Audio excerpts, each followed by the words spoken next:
Are the grades up for LO3? Yeah. Wondering if I passed the makeup or not. Yeah, they're on. So I believe I'm up to date on posting everything that's been submitted. I went through a lot of it yesterday. That's pretty much what I did all yesterday is just get everything synced up in Autolab. LO3 is certainly out.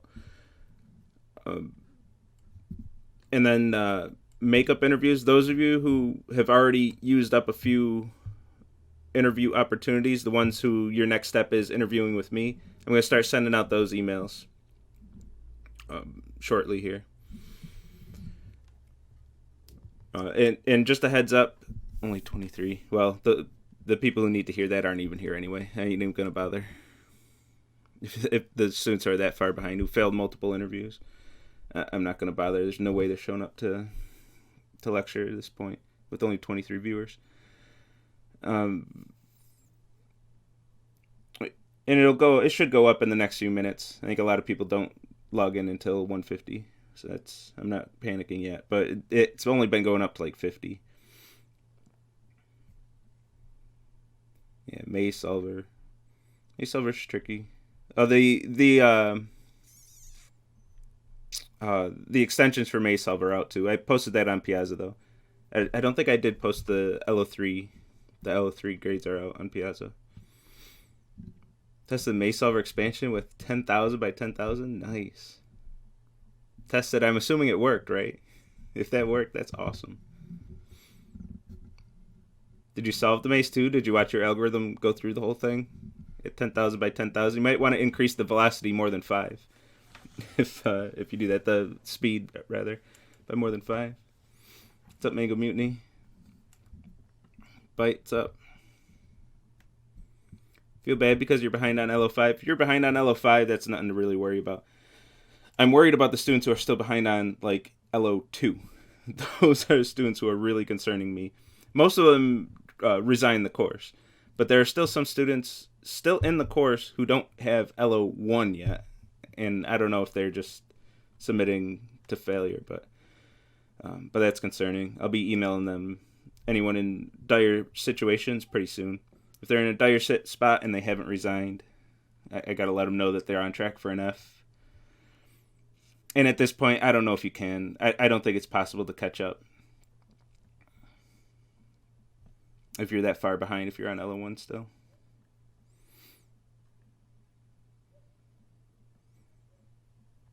I missed the LO3 lab and made it up, but it still says I have 0.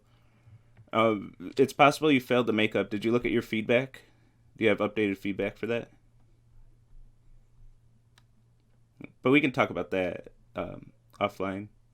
Come to my office hours tomorrow. You can try emailing me. I'm trying to get caught up on email finally. But come to office hours tomorrow. You'll get a quicker answer. Maze Solver can be rough if you don't understand BFS. Yeah, I mean, that's exactly the point. So Maze Solver is testing your understanding of BFS. So that comment right there, you might as well have said, this homework is doing its job perfectly. That's what I want to hear. If you don't understand BFS, you shouldn't be able to complete the homework about BFS. Still playing the clicker game. Yeah, me too. So every once in a while, I pop it up. Have a 1,000 debuggers. Okay, 150. Let's get this thing started. I'm not actually starting in the code. I was just taking a look.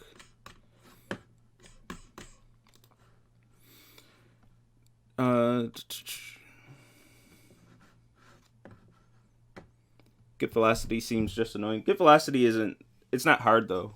You're right, it might be annoying, but not too bad. Get velocity could have been, that could have been part of physics engine. You could have done that a long time ago. It doesn't really take the data structures code. You have to use a list, but you've had to use lists since 115 anyway. Annoying, yeah, I could see that.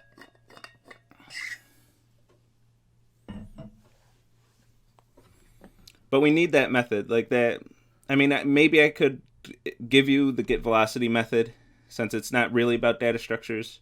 But at that point, if all it is the pathfinding, there's not much to the homework.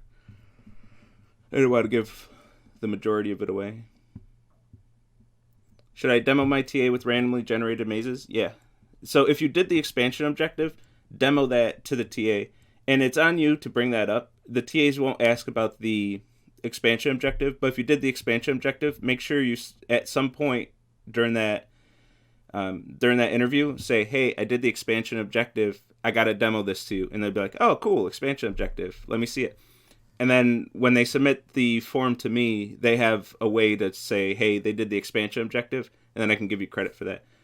But you have to bring it up about the expansion. So absolutely, demo with your 10,000 by 10,000 and have that just going on in the background as you do the interview. That'd be pretty neat.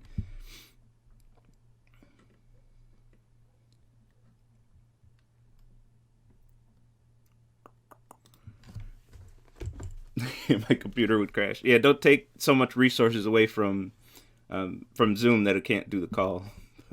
Maybe do it right before the interview. I don't know. They'll probably want to see it being generated, though.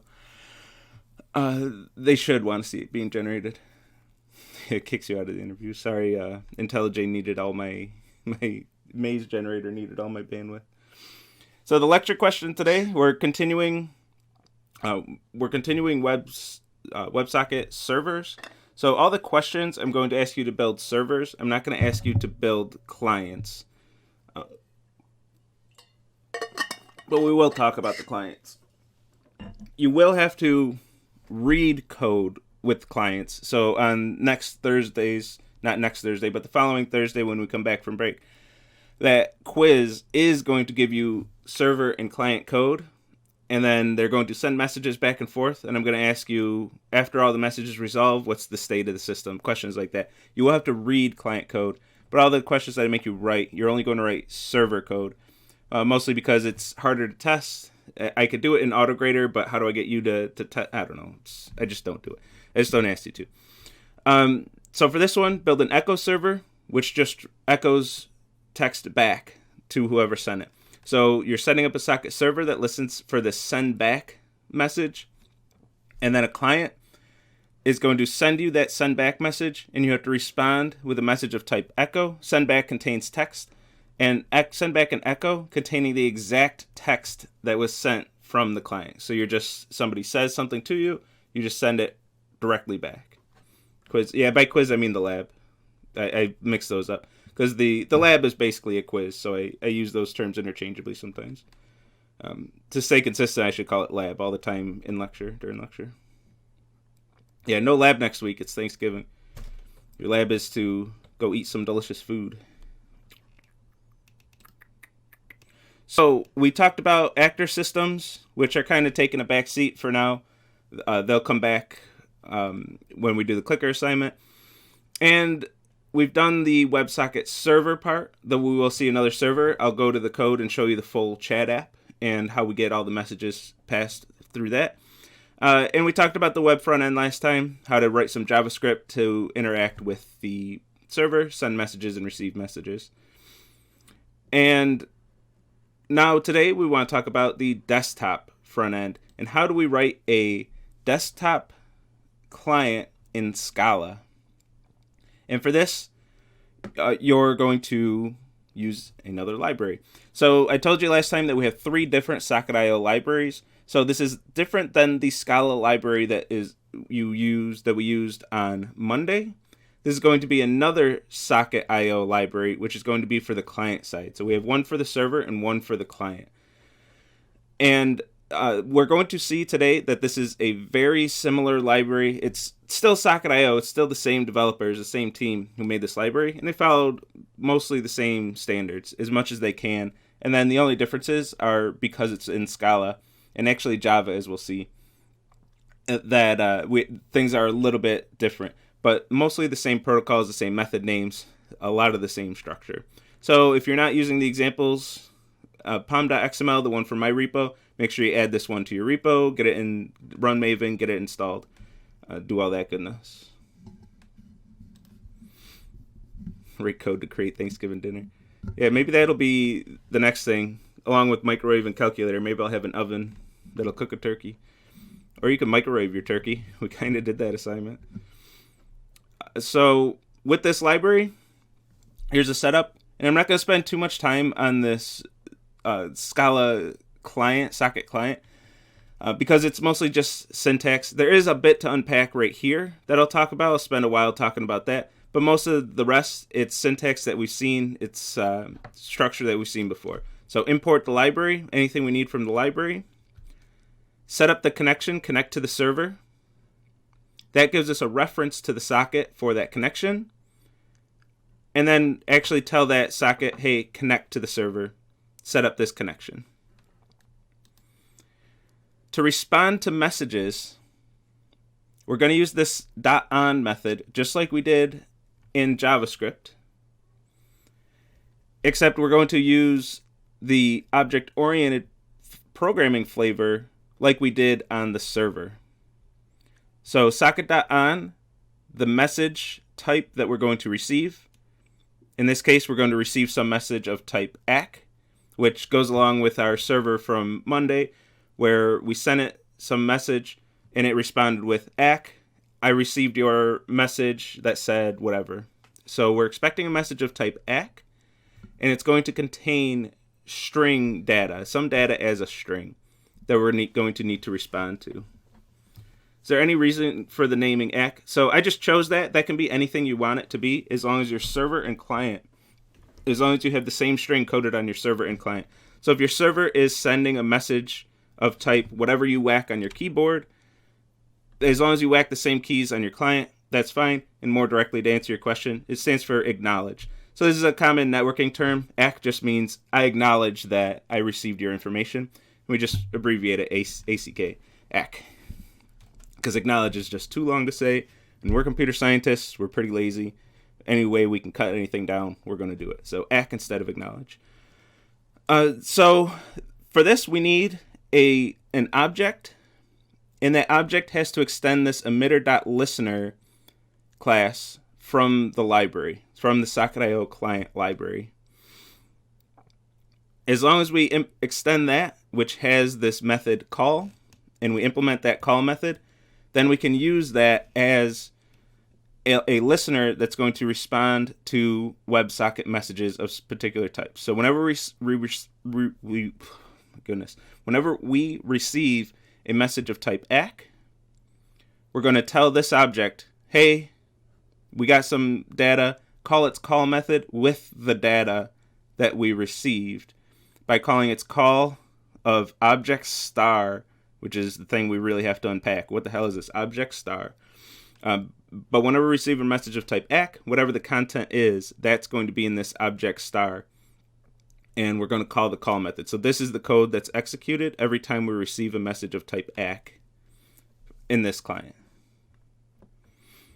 I go to localhost port is 3000. By the way, for anyone getting the address already in use error, it's usually you're the culprit, and you have some server running or a server that you just shut down that still hasn't released that port out back to the OS.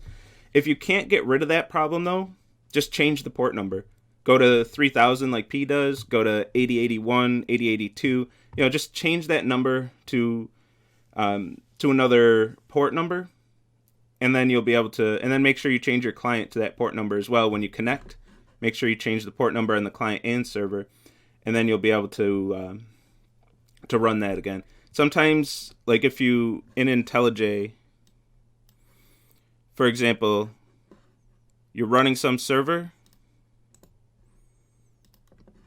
So I'm running a server, it's cool. Once it compiles and starts up.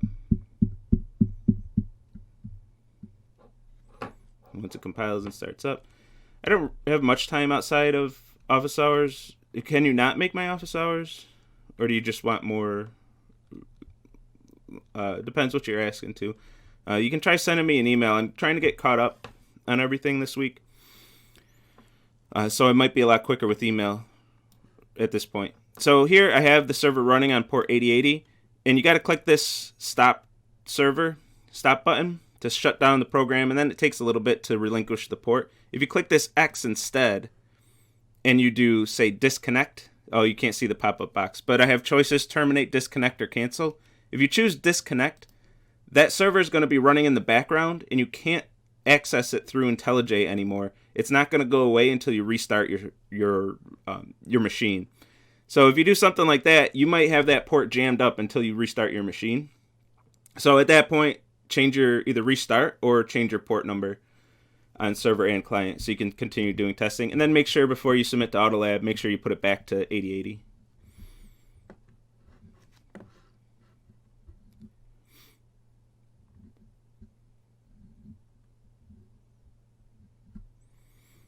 What's up, Trino? Yeah, it runs in the background. It detaches it from IntelliJ, and IntelliJ gives that process over to your operating system, and it no longer has control over it. So you can go, you can still kill that process, but you have to go into your task manager, and it's more of a pain. You have to find it, and that process is going to be called Java, and you're probably going to have multiple processes named Java on your system running. So it's hard to tell which is the right one.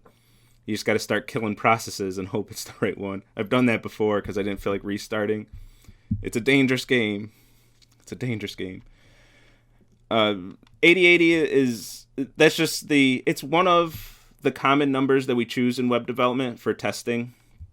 It has no significance, no real significance, but usually you run servers on port 80 in the wild.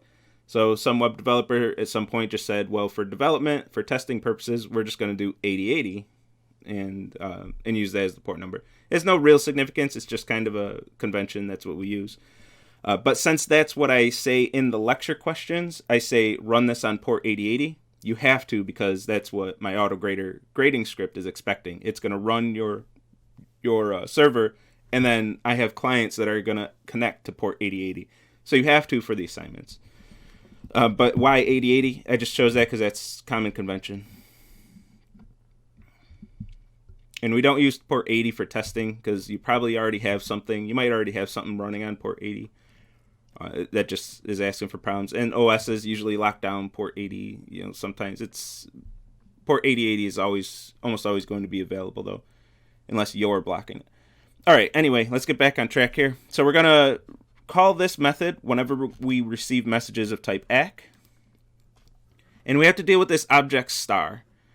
So object star is kind of like an array of objects. This is Java syntax. This means this method can be called with any number of objects. And then all of the objects that were called, that were the arguments, are going to be put into this data structure of type objects. And then you'll be able to access them as a data structure. So this is like saying this method, you could call it with just one object, two objects, three objects, all comma separated, but without giving it just a list of objects or some data structure of objects. Just different syntax and a different way of being able to write methods in Java. Since this is a Java library that we're using, we are exposed to a little bit of Java syntax here, this object star. The object class is Java's kind of base class. It's like any in JavaScript, or any in Scala, the any class that everything extends. And just like the any class, I think any might even extend object under the hood. I'm not 100% on that. I think it should. It probably should. But object defines the toString method. So no matter what these objects actually are, in our case it's a string, it's going to be strings. No matter what they actually are, everything has a toString method. So we're going to take advantage of that fact and call toString on it and get the data that we want. Since this is a data structure and we're only expecting one value, we're just going to grab the very first value, apply of 0, grab the first value out of this data structure, call toString on it, and now we have the message that we want to actually work with. So you can think of the rest of this as boilerplate, and we're going to have this header, we're going to have this line to get the data that we want to work with, and then this message variable, this is going to contain the string that the client sent to us. Now we can do whatever we want. Here, for example, I'm just printing it to the screen, not doing anything with it. But this is where we would do whatever we need to do with the message, however we want to react to messages that we receive. We're going to do that in this method. The rest, all this extending the emitter listener, overriding this method, getting the first element out of this data structure, converting it to a string, getting that string, and then after that, whatever we want to do with the string that we received from the client. So this is an example that would be similar to a case class where we have a message type and data associated with that message. If we didn't have data associated with that message, everything here is the same, except we don't access objects at all. We just ignore this variable completely. There won't be any data in there, so there's no reason to read it. And if we're not expecting any data, what are we even going to do with data that happened to be sent anyway? So we just simply wouldn't do this line. We wouldn't read it. If we do this line when there is no data to be read, we're going to get that index out of bounds error. There won't be anything in objects. There won't be anything at index 1. This will be an empty data structure. This will be index out of bounds error right here, and our program's going to crash. So we don't want that to happen. Boilerplate. Oh, I have used that term a few times. I haven't thought of... I forgot I'm using some slang terminology there. Boilerplate, that means... It effectively means you can cut and paste it in your code. It's always going to be the same no matter what you're doing. This class name will be different, and what you do with the message will be different. Everything else, I call it boilerplate, in that it will be exactly the same anytime you use it. You can just cut and paste. It's one of those few times where I won't be mad if you cut and paste it. And yeah, you could do .head instead of apply of 0. Would also work.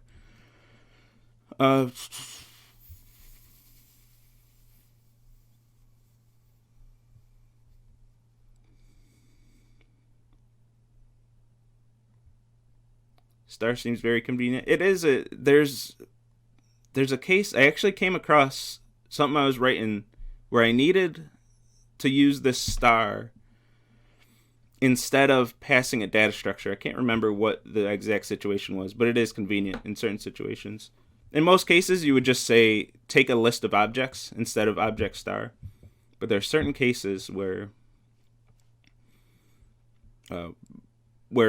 using the star syntax is actually better. Is actually what you need.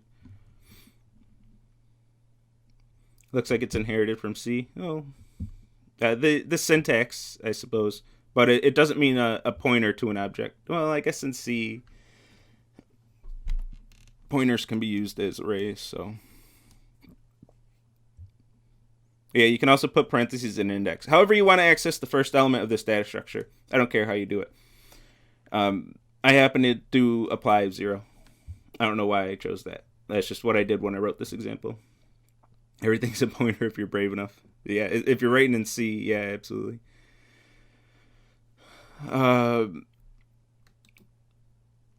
if we want to send a message, this syntax is exactly the same as it was in JavaScript for the JavaScript client. Socket.emit, message type, actual message that you want to send. If there's no message associated with it, so if it's similar to a case object, just don't add the second argument and just do the message type itself.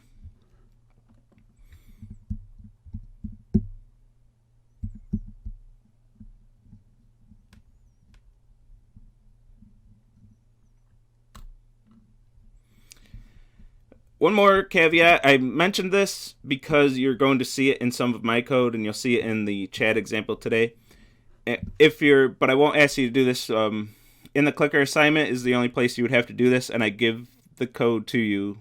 Do I even give you the... Actually, I don't even think I included the desktop GUI in the handout. I don't even remember. I know that one exists, but I don't know. I think I ripped it out when I updated the assignment the last time. You might not even see this. Not until the project contribution. But if you want to interact with a GUI, you have to use this platform.run later. The GUI is going to run on a separate thread than your app itself. So if you just have this listener set up in the same way that we did in the last example in the previous slide, you're not going to be able to interact with the GUI. So even if you have access to some GUI elements, you won't be able to edit them because they exist in a completely separate thread. It's basically like being on completely separate stack frames. They can't interact with each other. If you do platform.run later and give it a function that takes no parameters and returns unit, then you can interact with the GUI, because platform.run later is going to run this function, whatever code you give it, on the same thread as the GUI, so it can interact with the GUI. So this is how we get a a client, a socket client, to be able to interact with our GUI elements, which is usually something we want. If we're building an app with a GUI that has network capabilities, we usually want the networking and the GUI to be interacting with each other, or else why do we have both?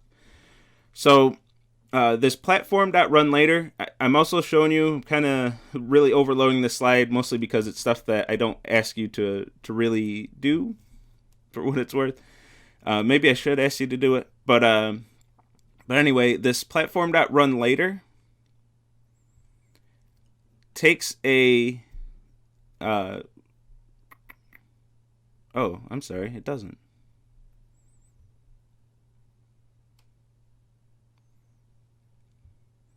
You know what? Scratch that. I thought I was using different syntax here. No, I'm not. Platform run later. No, it's just a method that takes a function. My bad. I thought I was creating an anonymous class there. I don't think I am, though. Sorry. Anyway. Yeah, that's why I give that that's why I give that Kylin's. That's why I give that disclaimer at the top. This is syntax that you don't have to memorize. If you don't know this one, I ain't going to be mad at you. I'm not going to ask you to do this on... Yeah, so skip this slide. I never want to say this isn't important, ignore this slide. But if you're ever going to ignore a slide, this one.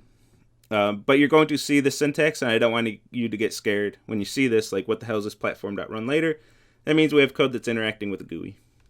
I'll just leave it at that and move on. Yeah, you know what I do? I'm going to skip this slide too with that, though.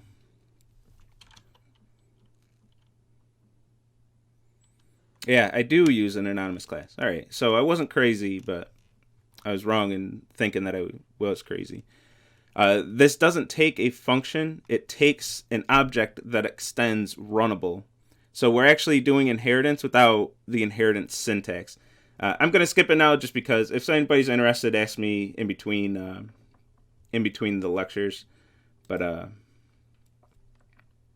yeah, it's kind of an anonymous function. It's actually an anonymous object that extends another object and overrides a method.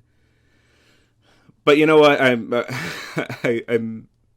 got to cut my losses on this one. Let's move on. If anyone's interested, now it's back in my head. It's all loaded in my RAM. If you want to ask after lecture, I'll be happy to explain it. So let's do this. Let's build a chat app with all these technologies. We've seen a WebSocket server, a WebSocket client in the browser in JavaScript, and a WebSocket client in Scala.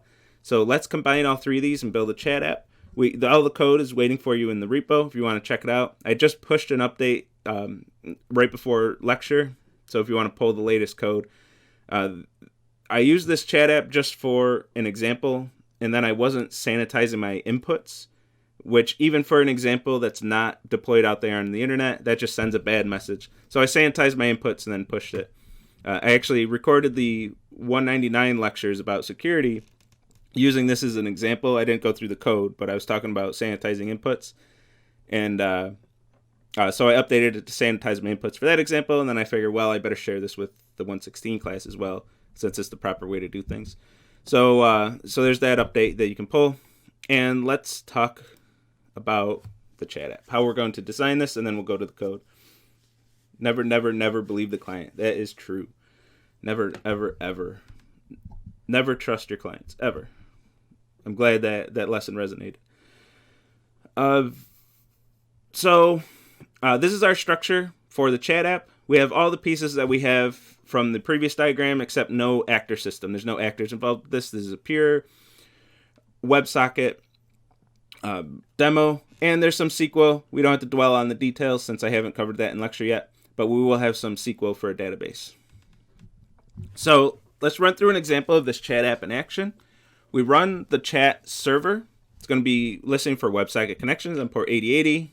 I'm going to use port 8080 for everything, so you don't have to think about the port number too much. And this is going to set up some data structures that's going to remember the clients that are connected to it and all the WebSockets that they're using to connect to me. As part of the startup of the server, it's going to connect to a MySQL server that's running on my machine, connect to that database, and set up any tables that need to be set up, If this is the first time that the app is ever running, it's going to have to set up the database and initialize everything. Now that the server is running and connected to a database, whenever we have a client that says, hey, I want to use this chat app, it's going to connect. We're going to get the on connect message. We're actually not going to do anything with that. Instead, we're going to wait for a register message.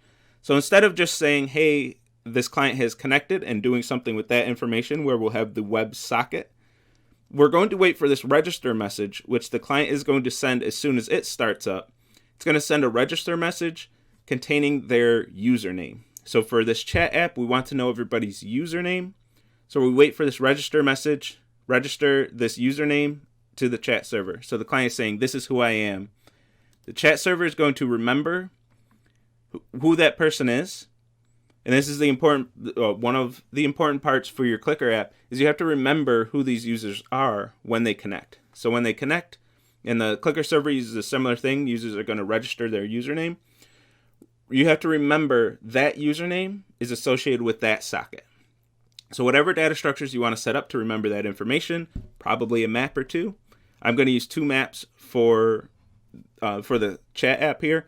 One that goes from username to socket and one that goes from socket to username. So if I have one piece of information, I can always look up the other.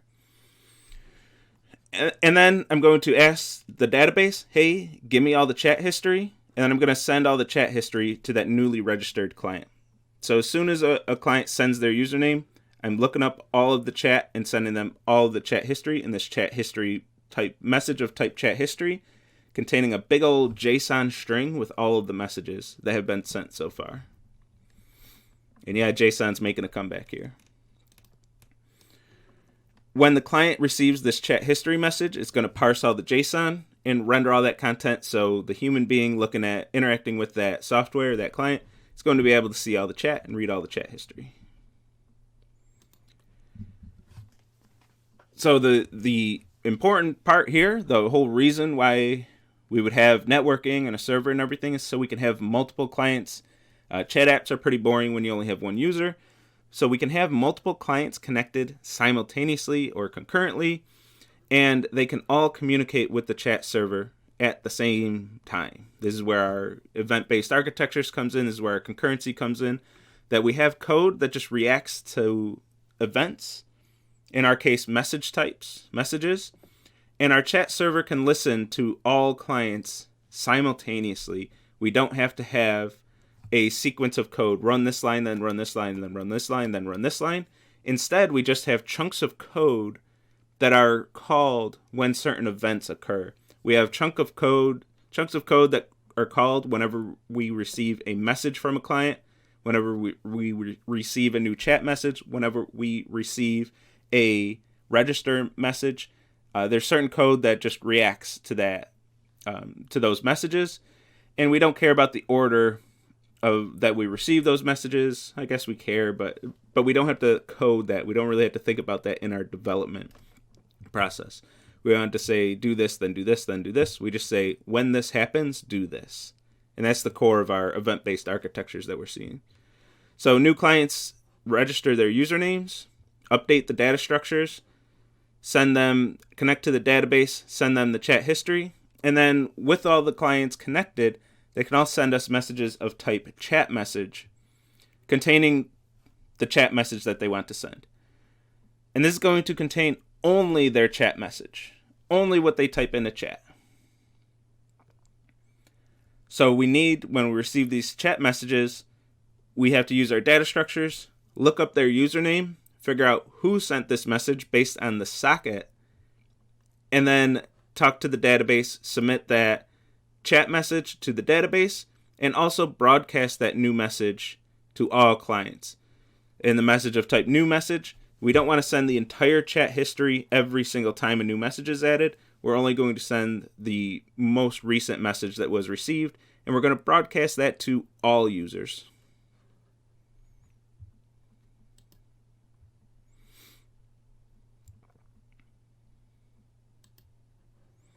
When a client disconnects, we're going to update our data structures, remove them from all our data structures. And yeah, I thought that's all I wanted to talk about that. All right, let's go to the code and see this thing in action.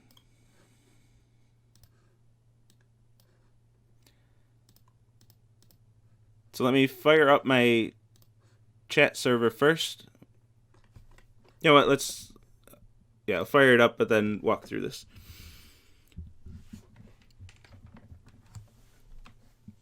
Is there any reason to remove left user's chat log?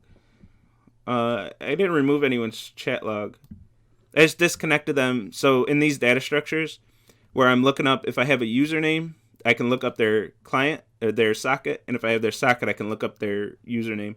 So when a client disconnects, I'm just going to clean up these data structures so they don't get cluttered and bloated with disconnected users. I'm not deleting any of their chat log or their messages. I'm just updating my data structures here. I'm not updating the database, is maybe what you heard. I'm not updating the database and removing them there. So I have these data structures. For your clicker assignment, the game actor is actually going to remember the username. You don't actually need the username for the server for what it's worth, but you do need to be able to go from a socket to the actor running the game associated with that user, and go from an actor to a socket. You do need to do both of those in Clicker. Yeah, for the lecture question, you're just echoing back exactly the message that was sent to you.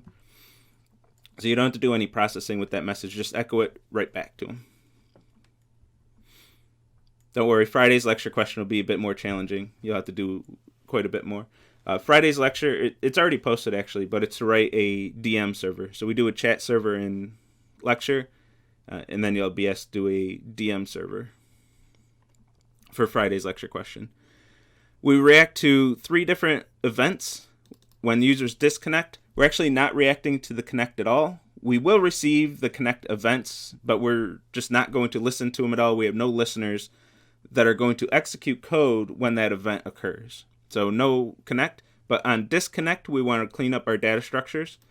When a user registers with their username, we want to add that user to the data structures and also send them the chat history. And when we receive a chat message as a string from a client, we want to add that to the database and broadcast it to all users. So let's go in kind of chronological order from the slides at least. A user is going to connect with a register message that's going to contain their username. So we're going to use the same syntax we saw on Monday, where we have a class that extends a data listener of type string. Since this message, we expect the content to be a string. In the constructor, we're also going to store take a reference to the server itself, so we can access these data structures, since we do have to update these data structures when we receive messages. So we want a reference to the server, so we can access these data structures and add this user to those data structures when this message is received. And I like this way of doing it, just send the whole server. There are other solutions, there's plenty of other ways to do this, but if you just send the whole server, you know you have access to everything, and you don't have to think about what's going in this constructor. Just give the whole server. The server has these data structures as state variables. You have access to all that information. So add this new user. You have their socket ID, you have their username, and this is the only time in this architecture where you're going to have access to both the socket and the username. So at this point, you have to update your data structures. So anywhere else in the code, when you're reacting to other messages, you also have access to socket and username through these data structures because you're remembering that information. So when you have access to both socket and username, remember that for later lookups. And then we're going to send them all of the chat history. And for this, I wrote a helper method so I don't clutter up this register method. Getting the chat history doesn't really have anything to do with registering. They're two different things. Yeah, they happen at the same time. They happen close to each other temporally, but they're different things. So I want to write a separate method and get the clutter out of this method.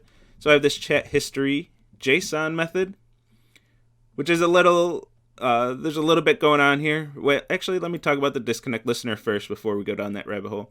The disconnect listener is going to do the exact opposite thing. I haven't really used this syntax much this semester. We usually don't have a reason to remove things from a data structure until now. But when a user disconnects, I'm going to get their socket.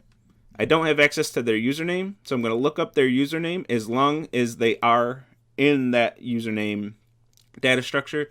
So for example, if a user connects, then disconnects without ever sending the register message, then on that disconnect, that user actually isn't in this data structure, and I don't want a key not found error.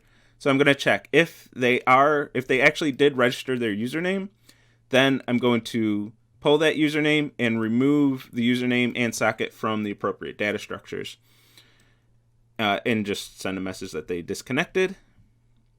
And when we receive a chat message,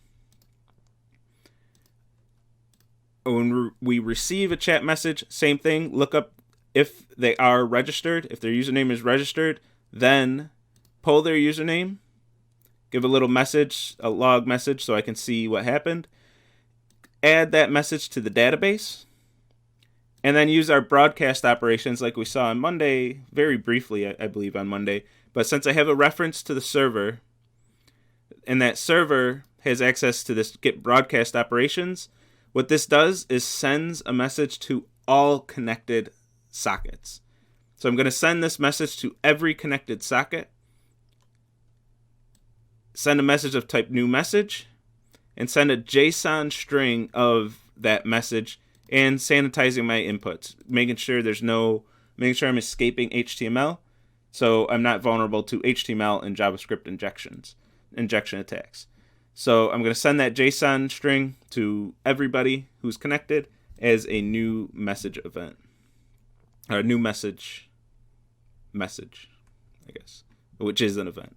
I'm mixing terminology there, but all right. So let's go back and look at this chat history JSON and also this chat message as JSON to be able to see what's going on here. So for this, it's a little bit of a rabbit hole. Which means I should watch the terminology, just like boilerplate earlier. Rabbit hole means we're going to have to go a few layers deep to a few different classes, a few different methods, and explore quite a bit through this code to see what's going on. So let's start with the chat message class. The chat message class stores a username and a message, and has two important methods: as JSON value, which takes a chat message and converts it to a JS value using the JSON library that we saw way long ago in the OOP LO2. So we're going to convert that to a JS value, which is going to be a JSON object containing the keys username and message, mapping to, you guessed it, username and message, and convert that to a JS value. So I have a single JS value containing that object with username and message. And from JS value, and for this I'm actually using a companion object. So I can say chat message dot from JSON. And that's going to parse a JSON string and create a new chat message based on that. So I can either create a new chat message through its constructor, giving a string, two strings, username and message, or I can create a new chat message from a JSON string. So I effectively have two constructors, and this is where common use of companion objects. I effectively have two constructors where this one also returns a reference to a chat message, but instead of giving it username and message, I give it just a JSON string.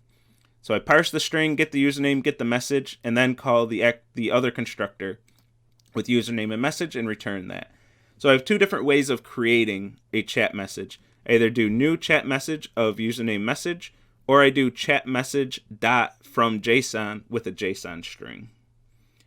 Why not use a case class for that? Because this is too much functionality for a case class. If I could use a case class, but then I can't get this effectively a second constructor in there without making things a bit messy.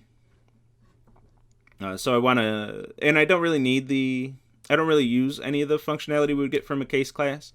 Like the dot equals, I'm not going to ask two chat messages if they're equal at any time in this code. And I'm not going to use it in a switch state or a match statement.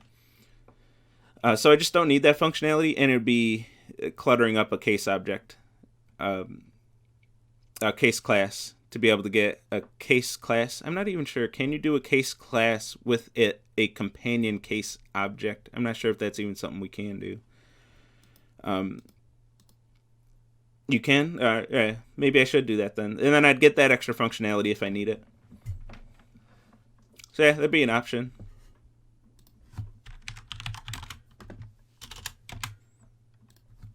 Guess I can just try it. I don't have to ask, right? Yeah, so I could do this. If that's so that would give us the dot equals and the constructor where we don't have to use the keyword new.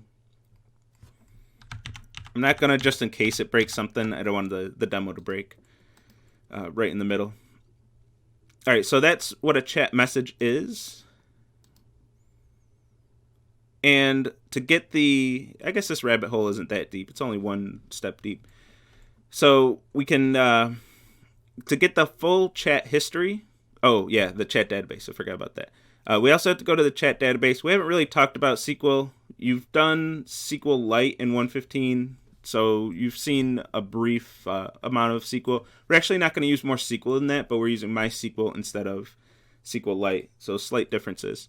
The main difference is we have to actually connect to the database, and the database has to be running as a server on the machine. So if you try to run this server, this isn't going to work unless you have MySQL installed on your machine and running as a server, and you have this username and password, or you change this username and password to whatever you set up when you installed MySQL. Just so you know, if you try to run this server, it's probably going to crash unless you actually ran through the MySQL stuff. Just a heads up on that. So we're going to connect to this. We're going to set up the table with username and message, a table named chat. And whenever we receive a message, we're going to insert into that. We're going to prepare our statement so we're not open to SQL injection attacks. And then to get the full chat, we're going to do select star from that table, give me everything. And we're going to populate a list of chat messages with those results. So we're going to use that constructor, create new chat messages, append them all together, and return a list of chat messages. And then in the server, how'd you get my password? And then in the server, we're going to get that list of chat messages, but we need to create a JSON string off of this. So we're going to use the map method. We're going to give that a function that takes a message and calls its as.js value before. And we could do this as well. Same idea. Call this method on each value. I use the expanded syntax this time. But the parameter, this function that we defined, the parameter message, we're going to call as.js value, create a new data structure, a new list, with this function applied to each of the values in this list. And we actually changed the type here as well to JS value. And then the JSON library, we're going to take that and convert that list of JS values to one single JS value, and then finally turn it into a JSON string. So now we have a string instead of a list of JS value. So now we have a string. It's a JSON string containing all of the chat history as a JSON array of objects, and each object has username and message attached to it. Send that to any new user connecting to this app. And that's the entire server. And I want to make sure I get to the actual demo part. So let's demo this first. Oh, damn it. That's my bad. So I have my chat app. I'll be Jesse. Oh, come on. I thought I added enter. You know what? I think I... Oh, crap. Oh, this is why live demos are never a good idea. What did I change?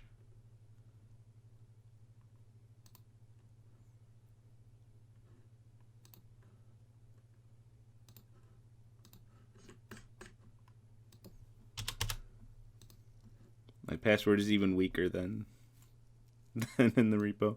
Nobody attack me. Don't hack me.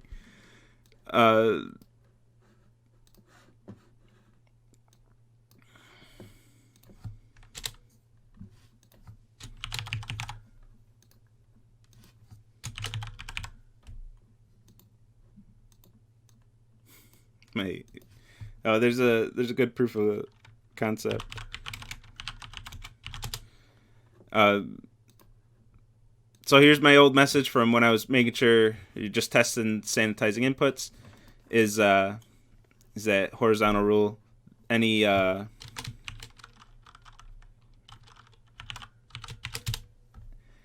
HTML is going to be escaped and not displayed on the screen. So it's a chat app. Go us. So the HTML, not too fancy. I don't even want to spend any time here. It's buttons, it's elements and stuff. With this one empty div named chat history, that's where I'm going to put all my information. And then we're setting up our socket connection in JavaScript. My password is 1234. Yeah, we're secure here. It's only running on localhost, so I'm okay with it. But yeah, that shouldn't be your password. And password shouldn't even be checked into a repo. That's why I changed that password as a proof of how secure we're going to be. I changed the password to a password that I don't have checked into the repo. So I'm not actually checking in my password to the repo, but I have an even less secure password that I'm using. Obviously, those passwords won't ever be used in production. Deploying this app, I would have much, much, much more secure passwords. So we're going to connect to the socket. Whenever we receive the chat history or a new message, we're going to call the appropriate function. And here, it would just be a little bit too much clutter to define the function anonymously, so I did create separate functions here. So add message, in effect, maybe not. And these are going to do what we expect. It's going to format the message, it's going to write some HTML, and add that to the chat history. When I register, I'm going to take my username, whatever I typed into that username, and send that to the server with the register message. And then the server is going to respond with the chat history that I'm going to call the update method on. So whenever I send this register message, I should be expecting the chat history to be coming back. And sending a message, if I'm registered, which the client can break, they can remove that check anyway. That's why I have to check it on the server as well. But get whatever I typed in the chat, blank it out so people don't mash the send button like they always do when I demo this in lectures, and then emit that chat message to the server.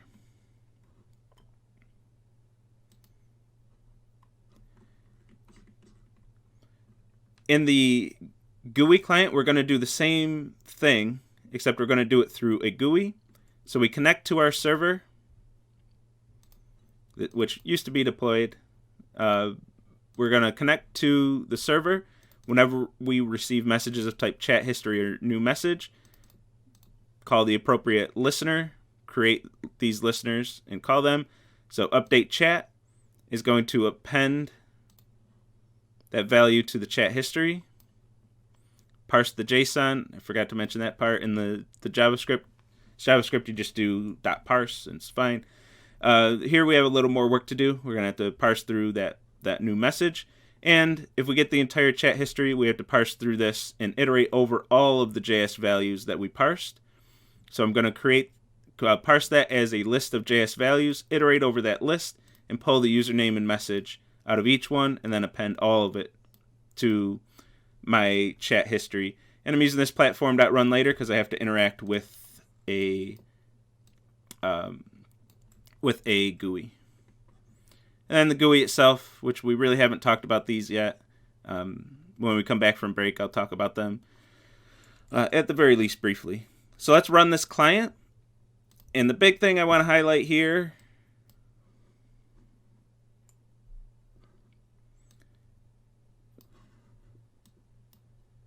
username is that we can, oh yeah, this isn't a browser, so we're going to get the escaped HTML, is that we can communicate from a desktop client and a web client, and these can be on over the internet. All this technology is fine for the internet. If my server is running on a server, and you saw it, maybe you saw it briefly in the code here. If I have this deployed at chat.cscsoftware.com, I just changed this line, and I can use this desktop GUI to connect to any WebSocket server out there. And then I can host the HTML and JavaScript, and of course anybody with a browser can go to this URL and connect to that WebSocket client. So all the technology here works over the internet, and I can have desktop users interacting with web users. I could make a mobile app, and it's all using the same server, and they're all connecting to each other through that server. And if I can resize this, oh, there we go.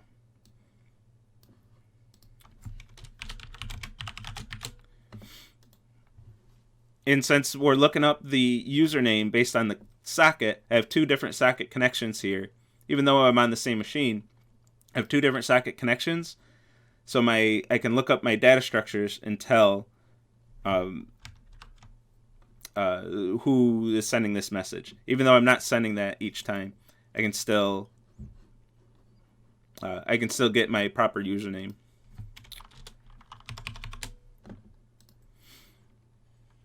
In the HTML, yeah, I could add a few lines of code that unescapes the HTML, but it's fine.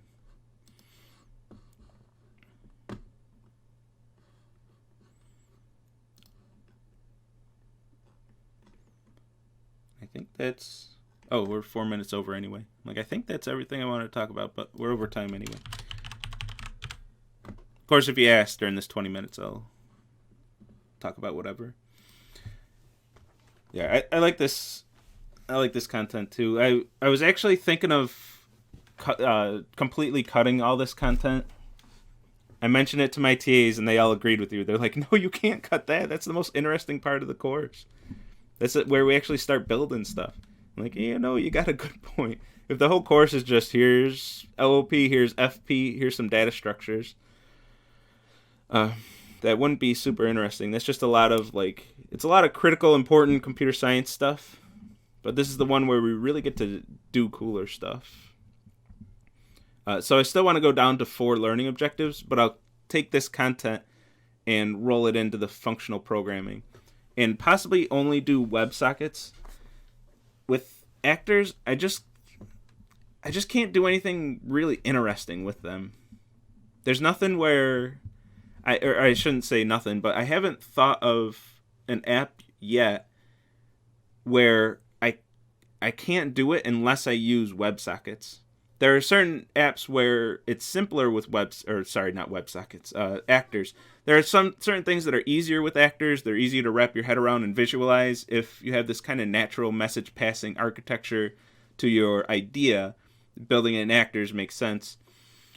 But there's nothing where I'm like, man, if I didn't know actors, I would not be able to build this app. With WebSockets, though, it's 100% like, holy crap, if I didn't have WebSockets in my toolbox, what the hell would I do? You need some technology like that. Last lecture, Chat was mentioning WebRTC. We need some technology like that. We have a problem that needs to be solved. With actors, I don't know if there's a problem that needs to be solved. So I might keep the WebSockets and kill the actors. So we can still get the idea of event-based architectures and concurrency and message passing, but doing it through WebSockets instead of actors. The only sad part is that it kind of kills one of our 2 big reasons to use Scala. One of the big reasons was its support for actors.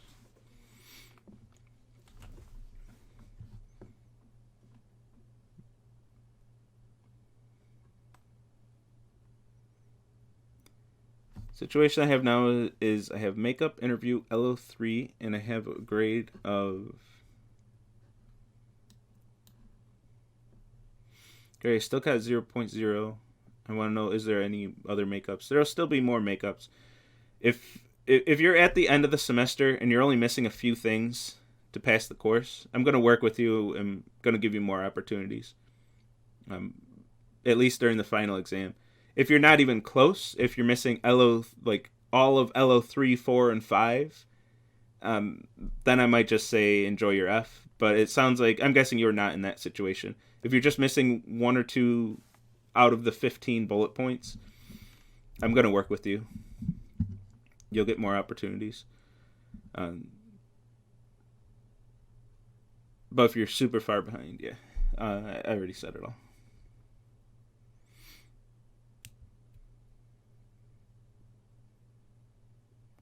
Still confused why we have to use JSON?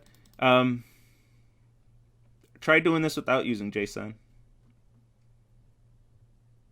You'll be able to answer your own question there. So we have 2 pieces of information we want to send in a single string. We could send it in, for this case, we could send it as a CSV. But then what if we want to send the entire chat history? How do we format that CSV? Like, there are ways we can do it. We can just say, well, it's going to be just CSV, a CSV string, and every other value will be username, and all the other values will be messages, and then parse it that way. But either way, we have to agree on a format. This is how we're going to send the messages, and JSON is just the more appropriate format for that. If you use CSV, there's a lot of extra information that needs to be communicated. This is the exact format that I'm going to use, and you got to code it exactly the same on the client and server. If we say it's going to be a JSON array of objects that'll have username and message, there's not a whole lot that needs to be communicated between client and server. Got it. You're using JSON. I'm using JSON. Cool.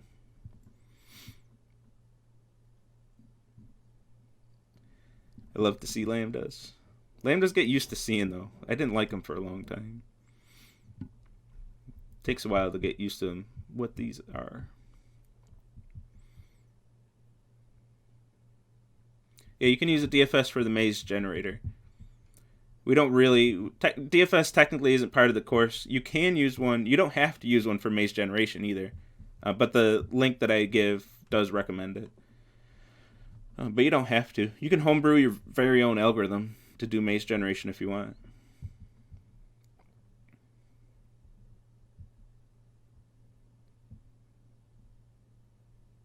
How far off would you say we are experience-wise from the average software engineer? Well, experience-wise, if you're just measuring experience in terms of years, probably a ways off. But in terms of what you can accomplish, not very far off from the average software engineer. The way I look at the curriculum is 115 and 116. This is where we show you how to do just about everything. And I commonly say when I teach 115 that with just 115 you can code anything. You might have a tough time coding it, but you can code anything. And then 116 we show you how to build larger apps. Once things start scaling up, okay, pull out here's some OOP, here's some FP, here's some event-based architectures. We'll talk about MVC. I kind of show you examples a bit, but I'll explicitly talk about it. These kind of architectures and paradigms of how to structure your software. After that, like, you know how to write software. You can go out there and do anything. I mean, you can build, you've talked about web servers in 115, WebSocket servers in 116, and all kinds of knowledge of how to write programs in general. You can build a pretty badass web app with what you know at the end of 116. So in terms of what you can accomplish, you're not far off from the average software engineer. The rest of the curriculum, the rest of the 3 years, is a lot about optimizing. How do we get things to run efficiently? But you don't learn a whole lot more, I guess depends on what classes you take. You don't really learn a whole lot more of how do I do more things. Like, you already know how to do things. You just got to learn how to do them better. Yeah, and as long as you can use, exactly, Pete, as long as you can use Google and Stack Overflow, you're on par with even the most senior developers out there. The thing is, the software engineering world evolves so rapidly that they're really, it's hard to find an expert anymore, because you're an expert one day and you're obsolete the next. So as long as you can use Google and Stack Overflow and read documentation and learn the newest cutting edge technologies quickly, you're just as good as any developer out there. Besides just the raw years of experience. That obviously is just going to take time.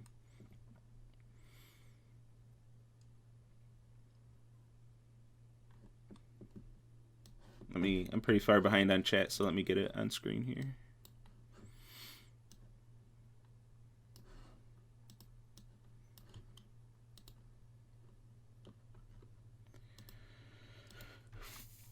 Under family. Oh my goodness. Oh my goodness, I can't even click the right thing right now.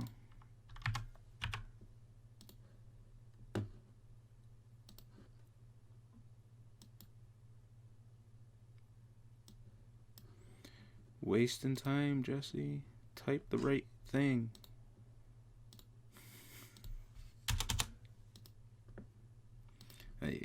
All right. For up to me, my answers would be quite far. Oh, for that. Yeah, you're missing the theory. You're missing all the background and all the in-depth stuff and the optimizations and stuff.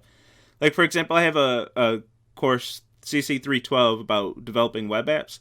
And we're going to dig deep into the protocols and explore exactly how web servers work. But in the end, we won't actually do much more than you know right now. Like, we're going to start at processing HTTP requests, processing WebSocket connections and maintaining those connections stuff, and see all of the details of how those work. But at the end of the class, it's not like okay, now I can write WebSocket servers. Well, I could do that since 1.16.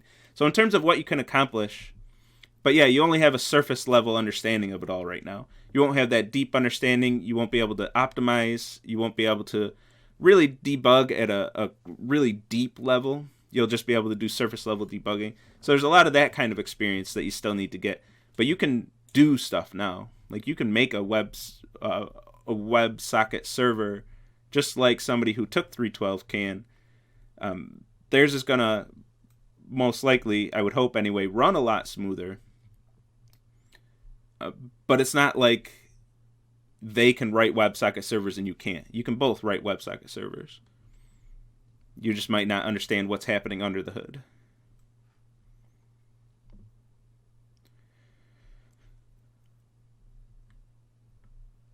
What's the other reason for Scala? Was functional programming. With the other option being Java. Java just doesn't have nice support for functional programming. It's a purely object-oriented language. Technically, I guess Scala is too. But it doesn't have really good support for functional programming. In the later versions of Java, the latest versions, they're starting to add more functional programming syntax, which behaves like objects are functions, which really is what Scala does. But Scala was designed from the ground up with that in mind. So there's a lot of functional programming syntax involved.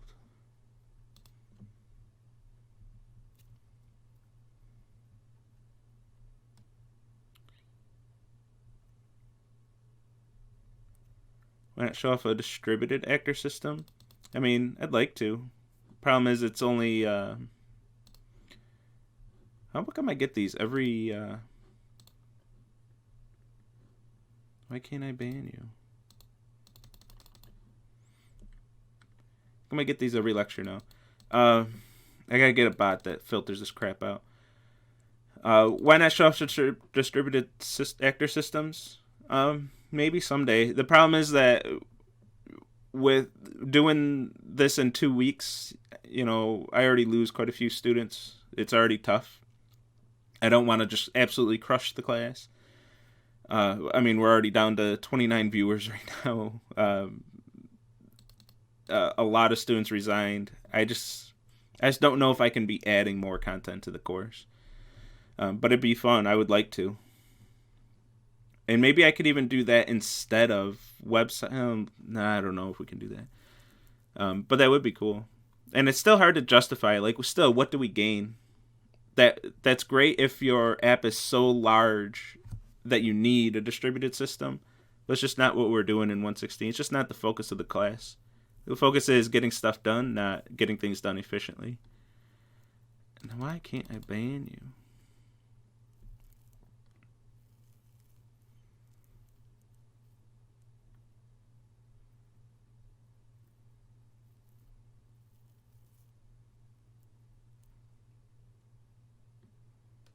Yeah, I'm sure it exists because I don't see those in like when I watch other streams. I don't see those things. I'm sure there's something already out there. I just gotta set it up.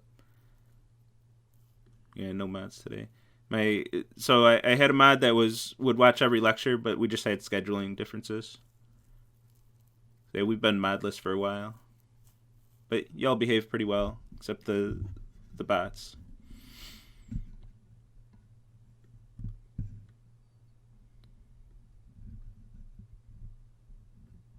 Yeah, develop your own maze generating algorithm. Is that what I was saying? It? That's not what I was saying. At 249. I missed the reference.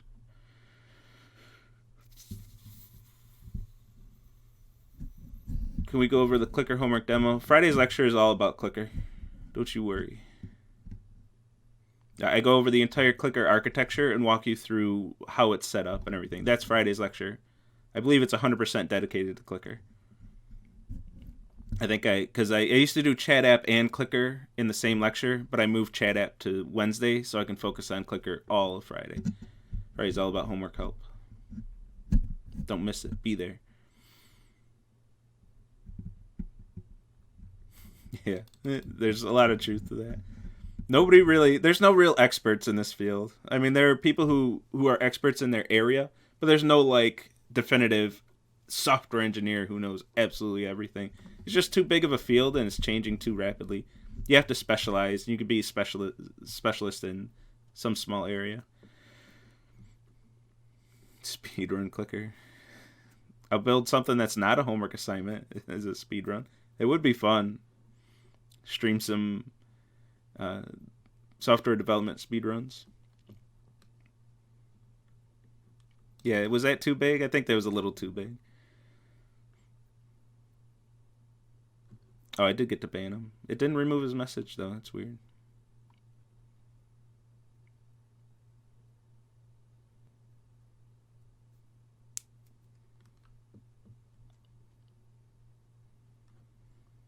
Yeah, and this is another big thing. So security, you don't know much about security. You probably shouldn't be doing much web development, I should say, because you don't have an understanding of the security important security aspects of it. So if you have a big app, someone's going to bring down your server.